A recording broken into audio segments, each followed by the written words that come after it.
कोई मंदिर में प्रसाद चढ़ाए तो मना कैसे करें? आमतौर पर रिश्वतखोरी की शिकायत पर जब भी एंटी करप्शन ब्यूरो द्वारा किसी आरोपी को ट्रैप किया जाता है, तो अपने कृत्यों को लेकर उसके चेहरे पर शर्मिंदगी के भाव होते हैं।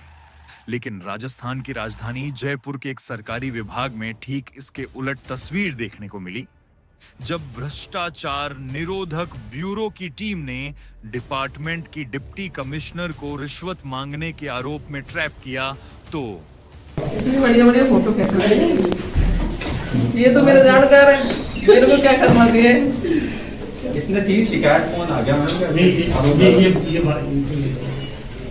सर अभी कोई बात ही नहीं। सर देखो फोटो फाटो तो मत सर देखो नहीं देखो ये कोई रिश्वत की आरोपी का ऐसे अंदाज वाला यह वीडियो जहां देश भर में वायरल होकर चर्चा का विषय तो बना ही, साथ ही में भ्रष्टाचार को लेकर इस गवर्नमेंट डिपार्टमेंट की भी काफी किरकिरी हुई। अभी तो डिप्टी कमिश्नर ममता यादव और उसके सहयोगियों पर लगे भ्रष्टाचार के आरोपों से जुड़े मामले में इस डिपार्टमेंट की फाइलें सुलझी भी नहीं थीं कि कुछ ही समय बाद इसी डिपार्टमेंट के कुछ और भ्रष्ट अधिकारियों ने बनाया एक ऐसा रिकॉर्ड जिसका शुमार राजस्थान में एसीबी के द्वारा की गई ऐतिहासिक कार्रवाइयों में किया जाएगा। यह है जयपुर डेवलपमेंट अथॉरिटी यानी JDA।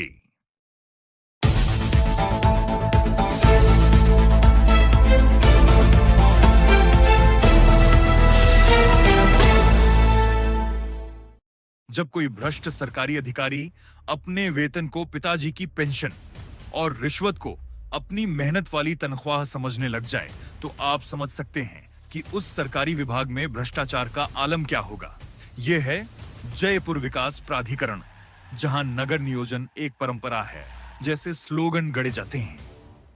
लेकिन हकीकत में नगर नियोजन जैसी परंपरा रिश्वतखोरी के चक्रव्यूह में फंसकर स्लोगन से एक ऐसा मुहावरा बन गई है जिसका अर्थ JDA में केवल रिश्वत ही है। जयपुर डेवलपमेंट अथॉरिटी, जिसका उद्देश्य आम जनता की सुविधाओं, सड़क, पानी, बिजली, सीवर से विकसित व्यवस्थित शहर नियोजन, लेकिन चर्चाओं में रहता है। अपनी आय से 250 गुना अधिक संपत्तियों वाले भ्रष्ट अधिकारियों की करतूतों से, जो अन्य विभागों से प्रतिनियुक्ति या JDA में अपॉइंट होते ही चंद सालों में कैसे धन कुबेर बन जाते हैं और कैसे बेखौफ होकर सामूहिक रिश्वतखोरी के लिए तैयार हो जाते हैं। JDA में उस दिन सब कुछ सामान्य था, लेकिन जोन नंबर 9 में कुछ अधिकारियों की निगाहें बेचैन थी। शायद उन्हें इंतजार था किसी ऐसे शख्स का जो भूमि रूपांतरण के लिए 1.5 लाख रुपए की बड़ी रकम रिश्वत में लेकर आने वाला था। रिश्वत की रकम तो आई, लेकिन साथ में एंटी करप्शन ब्यूरो का ट्रैप भी लेकर के आई और जाल में फंस गए आरोपी। तहसीलदार लक्ष्मीकांत गुप्ता, JN खेमराज मीणा, गिरदावर रुक्मणी, रविकांत शर्मा, पटवारी श्रीराम शर्मा, गिरदावर विमला मीणा। वैसे तो कहने में ये ट्रैप सामान्य नजर आता है, लेकिन 6 आरोपी और एक दलाल को रिश्वत लेते एक साथ पकड़ना कोई आसान काम नहीं था। सत्यापन करने के बाद में हमने ये पाया कि इसकी बात की पुष्टि हुई और व्यापक स्तर पे भ्रष्टाचार पूरे जोन के अंदर व्याप्त है।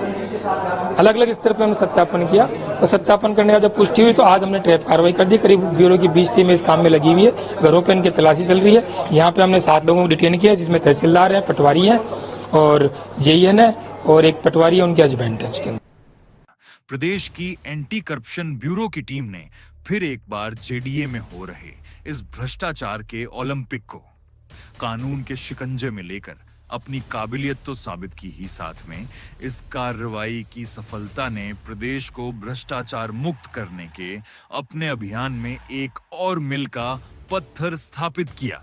लेकिन यक्ष प्रश्न वही का वही है, क्या जयपुर विकास प्राधिकरण में भ्रष्ट आचरण के विरुद्ध एंटी करप्शन ब्यूरो की इन कार्रवाइयों के बाद भ्रष्टाचार रुका या केवल रिश्वतखोरी का पैटर्न बदला? इसका जवाब तो आने वाला समय ही देगा। लेकिन यह बात तय है कि भ्रष्टाचारी की हर एक मूवमेंट पर ACB की नजर है।